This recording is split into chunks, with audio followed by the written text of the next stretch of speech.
making opus after opus that sort of bombed or fizzled or disappeared. But the story that John told you, Dan, was that in an excess of Mardi Gras enthusiasm, as I recall, Orson Welles had taken a leak off a balcony on the revelers. No, actually, it was a general. A general, even better. And then what happened? Well, they immediately took the entire group back to the United States and closed down all production. But John had a wonderful story that's about a kid and a bull, which would have made a great movie. Yeah, John Fante and a writing collaborator of his, Norman Foster, also an actor, co-wrote 2 scripts for this never-to-be-finished documentary called It's All True. It was to be a compilation, an omnibus film, featuring various loosely related stories having to do loosely with Latin America.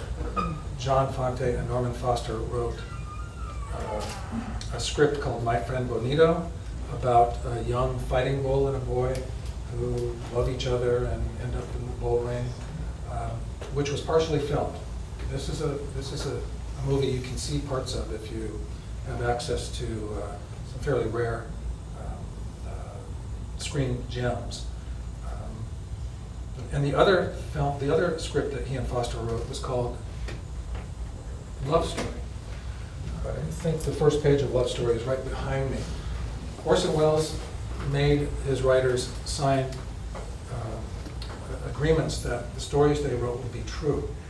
It's all true. It's the conceit of this film. You can read a letter that John writes to his mother and father. Dear Mom and Dad, enclosed is the contract that Orson Welles wants you to sign. Please don't worry, I'm making it all up.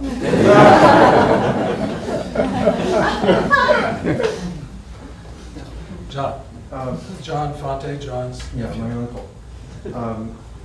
Very interesting perspective. How and when did John and Joyce meet, and how long before they got married? How? They met at the behest of Joyce's beloved aunt, very well-read, literate woman in Roseville, who frequented the public library and noticed this young, sort of dark-complected writer just writing away in one of the cubbies in this library. I thought he looked kind of interesting and told her beloved niece, Joyce, about this interesting guy, and managed to set up a tea between the two in her parlor. And it wasn't long before they eloped. Steve, there's one part that is missing in that. Dad was writing for the Roseville paper Right. at that time. So Mother had read Dad's work in the That's right. Roseville paper.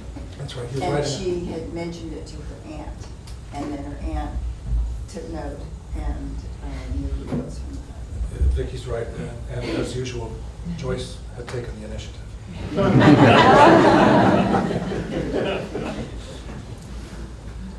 Yes. Do we know the inspiration for the name Arturo Bandini? Where did it come from? I can't say with certainty, but I can give you 3 explanations to choose from. One is that it's a sort of playful takeoff on Bandini fertilizer. Fante wouldn't be above making such a earthy joke.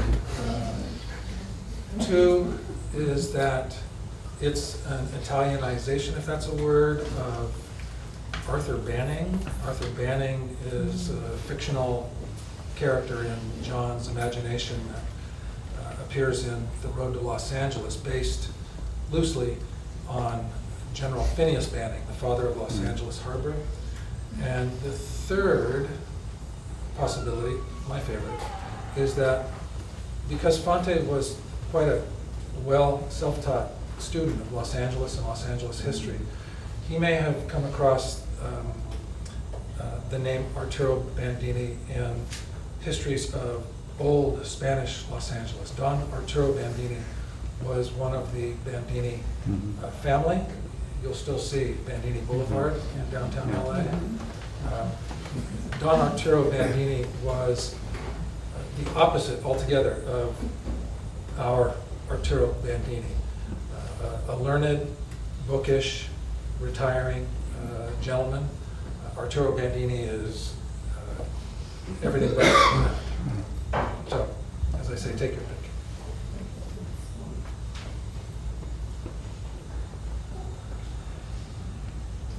Who's thirsty?